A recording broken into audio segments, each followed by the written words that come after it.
నమస్తే.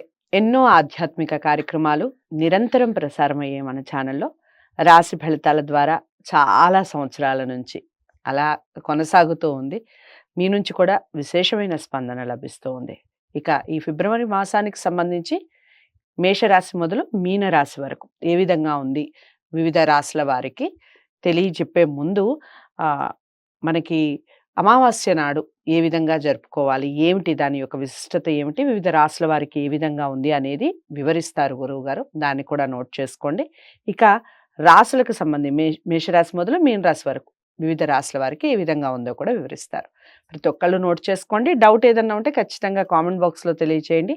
లేదా గురువుగారిని కూడా సంప్రదించవచ్చు. స్క్రీన్ మీద కనపడే నెంబర్‌కి కాల్ చేయడం ద్వారా. నమస్కారం గురువుగారు. ఆశీర్వచనం తల్లి. ఈ రాశులు వివిధ రాశుల వారికి మేషరాశి మొదలు మీన రాశులు 12 రాశుల వారికి ఓవరాల్‌గా అసలు గ్రహస్థితులు ఏ విధంగా ఉన్నాయి? ఎలాంటి పూజలు, ఎలాంటి హోమాలు ఏమన్నా చేసుకోవచ్చా? ముఖ్యంగా అమావాస్యకు సంబంధించి ఇలాంటి వివరాలు చెప్పండి. శ్రీ మహాగణాధిపతయే నమః. ఐం మహాసరస్వత్యే నమః. శ్రీ లలితాంబికాదేవియే నమః. ద్వాదశ రాశుల వాళ్లకు కూడా ఈ ఫిబ్రవరి మాసములో ఎలా ఉంది ఏమిటి అనేటువంటిది ప్రతి మాసము తెలియజేసినట్టుగానే ఇప్పుడు కూడా తెలియజేయబడుతుంది. అయితే చాలామందికి కొంచెము మిశ్రమ ఫలితాలుగా గోచరిస్తూ ఉన్నాయి ఈ మాసములో. ఇలా ఉండేటువంటి వాళ్లకు ఈ అమావాస్య ఏమిటి అంటే, ఇక్కడ పుష్యమాసముతో కూడినటువంటి అమావాస్య, చొల్లంగి అమావాస్య, మౌని అమావాస్య అని మనకు వస్తూ ఉన్నది. అయితే మంగళవారము, బుధవారము అనేటువంటిది వస్తూ ఉన్నది. 29, 28, 29 తారీఖుల్లో వస్తున్నది. అయితే మనము ఫిబ్రవరి 1వ తేదీ నుంచి మనము రాశి ఫలాలు చెబుతూ ఉన్నాము కాబట్టి వాళ్లకు అన్ని రకాల మేలు జరగాలి 12 రాసుల వాళ్లకు అంటే మీరు ప్రతి వాళ్ళము మనము హోమాలే చేసి ఇంకేవో చేసుకోనక్కరలేదు. ఎక్కడికి వెళ్ళాల్సినటువంటి అవసరము లేదుగాక. నేను ఎందుకు చెబుతున్నాను అంటే 28వ తారీఖు సాయంకాలము మంగళవారము అమావాస్య ప్రారంభమై బుధవారము సాయంత్రము దాకా ఉంటూ ఉన్నది. కనుక ఈ అమావాస్య రోజు మీరు చేయాల్సినటువంటి పనులు ఏమిటంటే, మీకు ఇంకా బాగుండాలి, మేలు జరగాలి, అనేక రకాల యోగాలు కలగాలి, ఈ ఫిబ్రవరి మాసం అంతా కూడా మేలు జరుగుతుంది అంటే ముందు దైవానికి నమస్కారం చేసుకుంటే తర్వాత మన జీవితం బాగుంటుందని కదా వెళుతున్నాం. మంచి జరిగిన తర్వాత కూడా వెళతాం ఎలాగో దేవాలయానికి. అందులో భాగంగానే ప్రతి వాళ్ళు కూడా మంగళవారము సాయంకాలము కానీ మామూలుగా బుధవారము ఉదయము కానీ మీరు చేయాల్సింది ఏమిటంటే, మంగళవారం సాయంత్రం అయితే పసపు గణపతిని చేసుకొని రాత్రికి మీరు కందిపప్పుతో గణపతికి అర్చన చెయ్యండి, అష్టోత్తరము చెయ్యండి. ఆ కందిపప్పును ఆ గణపతి పసపు గణపతిని కందిపప్పునంతా కూడా ఒక చోట అని పెట్టి ఆ గణపతిని కావాల్సింటే మరుసటి రోజు మీరు నీళ్లలో కలిపేయవచ్చును, చెట్లలో కానీ దానిలలో కానీ. అలాగే బుధవారము నాడు మాత్రము నువ్వులతో అర్చన చెయ్యండి. ఈ 2 గనక పాటించినారు అంటే మీకు చాలా మేలు జరుగుతుంది. మీ జీవితంలో కొన్ని ఇబ్బందులు ఉండేటివి తొలగిపోయి మేలు జరిగే అవకాశాలు ఎక్కువగా ఉంటాయి. ఇది అన్ని రాసుల వాళ్ళు పాటించవచ్చును. మేము మాత్రమే ఇంకొకరు కాదు అనేటువంటిది ఏం లేదు. ఎవరెవరికైతే ఇబ్బందులు ఉన్నాయో వాళ్ళందరూ కూడా పాటించాల్సినటువంటిది ముందే అని తెలియజేస్తున్నాను.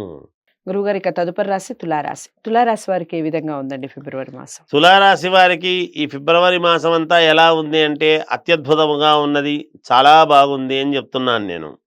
చాలా ముఖ్యమైనటువంటి పనులన్నీ కూడా సకాలంలో పూర్తి చేసుకోవడం జరుగుతుంది. ఆర్థికంగా ఉన్న ఇబ్బందులు కొన్ని ఉన్నప్పటికీ కూడా వాటిని అధిగమించి ముందుకు వెళతారు. అవసరానికి ధనం అనేటువంటిది మీ చేతికి అందుతుంది. చాలా కాలముగా బాధిస్తున్నటువంటి కొన్ని పనులు తప్పకుండా మీకు వాటిని ముందుకు వెళ్ళి విజయవంతం చేసుకోగలుగుతారు. అనారోగ్యముల నుండి ఉపశమనము పొందేటువంటి విధముగా ఉంటున్నది. ఎప్పటి నుంచో బాలేదు, చిన్నదేదో బాధిస్తుంది మనసుకు అనేటువంటిది ఇంకేమి లేదయ్యా నీకు అని చెప్తారు డాక్టర్లు. సంతోషముగా ఆత్మబలముతో ముందుకు వెళ్ళడం జరుగుతుంది గాక. ధైర్యముతో కొన్ని వ్యవహారాలలో ముందుకు సాగుతారు. వృత్తి ఉద్యోగాలలో అధికారులతో ఉన్నటువంటి ఇబ్బందులతో కొన్ని ఇబ్బందులు పడిన వాళ్ళందరూ కూడా మళ్ళీ సఖ్యతకు లోనై అనుకూలం చేసుకొని వాళ్ళను ముందుకు వెళ్ళే విధముగా ఉంటుంది గాక. తద్వారా మీరు చాలా మంచి ప్రయోజనాలు పొందుతారు. చాలా వరకు పరిష్కారం జరుగుతాయి గాక సమస్యలన్నీ గూడా. కోర్టు సంబంధితమైనటువంటి వివాదాల నుండి బయటపడడానికి అనుకూలవంతముగా ఉన్నది. కోర్టు తీర్పులు మీకు చాలా అనుకూలముగా వస్తాయి. ఈ మాసములో వచ్చే అవకాశాలు ఉన్నాయి అని తెలియజేస్తున్నాను. అలాగే నూతన వస్త్ర ఆభరణాలు కొనుగోలు చేయటం జరుగుతుంది గాక. నూతన వ్యాపార ప్రారంభానికి కావాల్సినటువంటి ఏర్పాట్లన్నీ చేసుకుంటారు. ఒక కొత్త ఒరవడిని సృష్టించాలి. ఎప్పుడూ ఉన్నటువంటిది కాకుండా ప్రజానీకాన్ని నా వైపుకు ఎలా తిప్పుకోవాలి అనేటువంటి విధానంలో మీరు కొంచెం సిద్ధాస్తులు. కనుక శుక్రుడి యొక్క అనుకూలత బలముగా ఉండి మీకు మేలు జరిగే అవకాశాలు కొంచెం ఎక్కువగా ఉన్నాయి. విద్యార్థులు చదువు దగ్గర చాలా అనుకూలవంతముగా ఉన్నది. నిరుద్యోగులకు మంచి యోగకాలముగా ఉన్నది. ప్రయత్నాలు చేయండి, మీకు తప్పకుండా ఉద్యోగాలు వచ్చే అవకాశం ఉన్నది. ధనపరంగా మధ్యవర్తిత్వం చేయటం అనేటువంటిది మాత్రము మంచిది కాదు. ఎవరికీ మీరు షూరిటీ లాంటివి ఉండొద్దండి. ఎక్కడా సంతకాలు పెట్టకండి. ఎంత తెలిసిన వాడైనా, ఎంత కావాల్సిన వాడు అయినా. పూర్తి నేను మాట మీరలేను, నాకు చాలా అంటే చాలా కావాల్సిన వ్యక్తి, నా శరీరములో భాగము అన్ని అనుకున్నటువంటి వ్యక్తికి తప్ప మీరు స్నేహపరంగానో తెలిసినవాడు అనో అలా ముందుకు వెళ్ళి పెట్టేటువంటి పరిస్థితులు ఎప్పుడూ కూడా చేయొద్దండి అనేటువంటిది తెలియజేస్తూ ఉన్నాను. ఇక విద్యార్థులకు బాగుంది. రాజకీయాలలో ఉండేటువంటి వాళ్లకు చాలా అనుకూలవంతముగా ఉన్నది. అలాగే ఈ సినిమా రంగంలో ఉండేటువంటి వాళ్లకు కానీ, సీరియల్స్లో నటించేటువంటి నటీనటులకు కానీ, ఇక రియల్ ఎస్టేట్ వ్యాపారం చేసుకునేటువంటి వాళ్లకు కానీ కొంచెం మందకొడిగా సాగుతూ ఉంటుంది. కానీ తప్పకుండా మేలు జరుగుతుంది గాక. ఏది ఏమైనా మీ వ్యక్తిగతమైనటువంటి జాతకాలను పరిశీలన చేసుకోండి, మేలు జరుగుతుంది. ఇక మాసం అంతా బాగుంది, కొన్ని కొన్ని విషయాలు తప్ప. గురుగారు చెప్పండి, దైవారాధన, దిక్కులు, రంగుల విషయం చెప్పండి. రంగుల విషయానికి వస్తే ఎటువంటి దుస్తులు వేసుకుంటే బాగుంటుంది అని గనక అనుకుంటే మంచి కలర్ఫుల్ వేసుకోండి, అద్భుతంగా ఉంటుంది. వైట్ ఎక్కువగా వాడండి, ఇంకా మేలు బాగా జరుగుతుంది గాక. ఒకటి. రెండవది, దిక్కుల విషయానికి వచ్చేటప్పటికి 4 దిక్కులు బాగానే పనిచేస్తాయి.